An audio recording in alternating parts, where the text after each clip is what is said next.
All right, so section 6.2, sampling distributions, the center and variability. So again, if I look very, very far in the future, again, we're going to be using normal distributions. When you have a normal distribution, the center or the mean goes right smack dab in the middle, and then your variability or your standard deviation is how spread your data is. That defines your normal distribution. So again, we have to talk about these things. Secondly, there's only one video for this section. Woohoo! So like I said, it's a very short section. All right, awesome. Okay, so we're going to talk about this idea of an unbiased estimator. An unbiased estimator is a statistic used to estimate a parameter if the mean of its sampling distribution is equal to the value of the parameter being estimated. So again, this is a difficult concept to explain, in my opinion. I'm doing my best here. So example, which statistic is an unbiased estimator for the population maximum? Okay, so in this idea, I had the numbers 1 through 100 in a hat. Okay, and you had to pick out sample sizes of n equals 7, so 7 numbers, and you had to look at these two statistics. Now, what is the true population maximum? Well, if my total numbers are 1 through 100, then that true maximum is 100. So that's what this red line represents, the value of 100. That's the population maximum. That's the actual value, the true value. So which of these sampling distributions does the best job of being an unbiased estimator? Which sampling distribution has a mean equal to the red bar? Well, if you look at this top graph, the sample maximum, this is skewed to the left. So that means that the mean also goes to the left. So I'm going to assume that the mean will be somewhere right around here, right? That'll be the sample mean, okay? Or the mean of the sampling distribution. Down here, this graph is more roughly symmetric.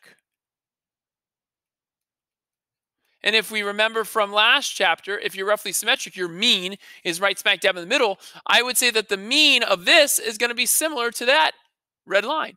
So the bottom one, this twice the sample median, whatever that is, you can find the median and then double it. That's what that means. But again, this would be the best estimator, the best unbiased estimator. Okay. So again, if this goes over your head, this is just trying to identify what the center of your distributions will be. And you're going to see later on that the mean of our sampling distributions are going to be good estimators for our population values. And we'll talk about that later on. That's all I care about. Okay, so this idea is much more important. Sample size and variability. Now, you should already know this answer, right?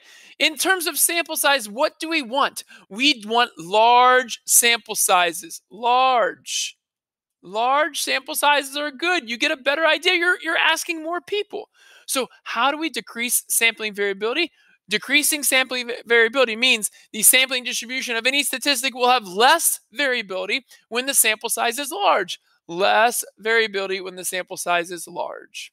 So let's take a look down here at these two sampling distributions. So again, these dot plots display the simulated sampling distributions of the sample proportions p hat, I believe they should say. Sorry about that. Give me 1 second. Let me fix that. There we go. Sorry about that. So again, they describe the sampling proportions for p hat, samples of size n equals 10, and samples of size n equals 50 from a population with p equal to 0.7. So this is the actual true value. So 0.7 is the true value. So notice here, if I look at 0.7, 0.7 is right there, right? So notice, both of them have means around 0.7. I mean, look, that's pretty symmetric. It's a little bit skewed to the left, but and this one definitely is pretty roughly symmetric. So both graphs are roughly symmetric. But look at the spread, right? This top graph spreads all the way from here to there, from 0.2 to 0.1. This bottom graph only spreads from about 0.5 to 0.9. So the variability is going down. So this bottom graph is less variable. Less variability. Less variable. And why is that? It's because of the sample size, directly related. The sample size is 50. You're asking 5 times as many people. So notice how tight the graph is. So again, this idea of asking more people, larger sample size means less variability. Okay? That's pretty much a common theme. Keep that in mind. Okay, so this should say example 1 because we've only done one example. Let me change that. Okay, the lifetime of batteries, hours or days. For quality control, workers at a battery factory regularly select random samples of batteries to estimate the mean lifetime. Estimate the mean lifetime. Mean. This is not a proportion problem. This is a mean problem. Here is the simulated sampling distribution of X bar, the sample mean lifetime in hours for 1,000 random samples of size n equals 100 of a population of AAA batteries. So you are doing the sampling distribution of the sample mean lifetime in hours, sample size of 100. What would happen to the sampling distribution of the sample mean X bar if the sample size were n equals 50 instead? Justify. So we're going from n equals 100 to n equals 50. We're asking fewer people. Well, that's opposite of what we talked about when it comes to decreasing the sample size, right? So we're going to say here that the sampling distribution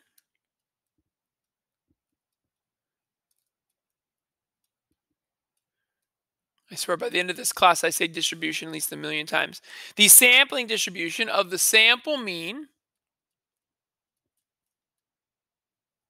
X bar will be more variable, So that graph would actually get more spread out, would be more variable because the sample size is smaller.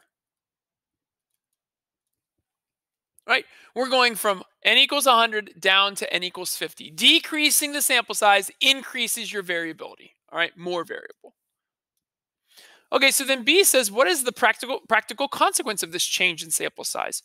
Well, if you're becoming more variable, then your estimate is going to be typically further or farther away from the actual value because you're increasing the standard deviation. So this is the practical consequence. The estimated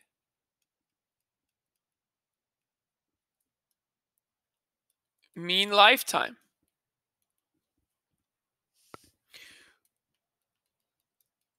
will typically be farther away.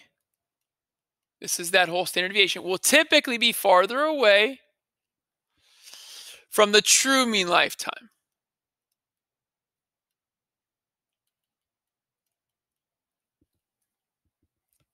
And what this means is, and we're going to talk about that in a second, that your data is going to be less precise. Precise, that's terrible spelling. Precise. So you'll still probably have data centered around the actual mean, okay, in this case. But again, it's going to be more spread. So you're not going to be as precise. Precision, how many times you accurately hit the dot, right? Precision. All right. So the estimated mean lifetime will typically be farther away. So again, if your data becomes more variable, you're typically further away. If your sample size increases, you will be less variable and you will be closer to the true value. So keep that in mind as you answer it in the other direction. All right, last but not least, very important slide here, so pay very close attention. So again, we can think of the true value of the population parameter as the bullseye on a target. So the true value is a bullseye. And the sample statistics, all of our sample statistics are arrows that we are shooting at the target. And again, we need to talk about two things, bias and variability. So bias means your sample values do not center on the population value. They consistently miss the target in the same direction. So there is a consistency in missing the target. So you look here, here's two graphs that have bias, right? This has very high bias right there. So does this, high bias. Okay? This one here has low bias, and so does this one, because they are centered around your actual target, right? This is the value we want to hit, the middle. Okay. So we don't want bias. Okay. Variability in this case is how spread, right? So scatter. We don't want high variability, right? So this first one has very low variability because they're all very tight, but again, still has bias. This one has high variability because they're all scattered. This one also has high variability because they're all scattered. This one has low variability because they're all tight. So in our ideal situation, we want unbiased estimates and we want precise estimates, low variability. So unbiased estimators that have low variability. This I'll do it in red. This is our favorite target. No bias, low variability. We hit the target almost every time, pretty darn close. This is our worst nightmare. High bias, high variability. We don't want that at all. Okay? So hopefully this visual gives you an idea of what we want in terms of our estimates. No bias, low variability. All right, good luck on the homework. Again, quick section. Hopefully it is for you.